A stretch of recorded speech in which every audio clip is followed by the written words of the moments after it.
নমস্কাৰ বন্ধু বান্ধৱীসকল, মই অন্যটি ভিডিঅ'লৈ আপোনালোকক স্বাগতম জনাইছোঁ। আজি কেইজোৰমান টচ কটনৰ মেখেলা চাদৰ ফটো লৈ আহিছোঁ আপোনালোকৰ মাজলৈ। আপোনালোকে ভিডিঅ'টো চাই ভাল পাব বুলি আশা কৰিছোঁ।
আপোনালোকে যদি মোৰ ভিডিঅ'টো চাই ভাল পালে লাইক, কমেণ্ট, শ্বেয়াৰ, ছাবস্ক্ৰাইব কৰিবলৈ নাপাহৰিব।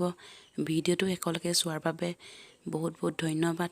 অন্যটিৰ ভিডিঅ'ৰ সৈতে আকৌ লগ পোৱা আশাৰে আজিলৈ এৰিছোঁ। Bye bye.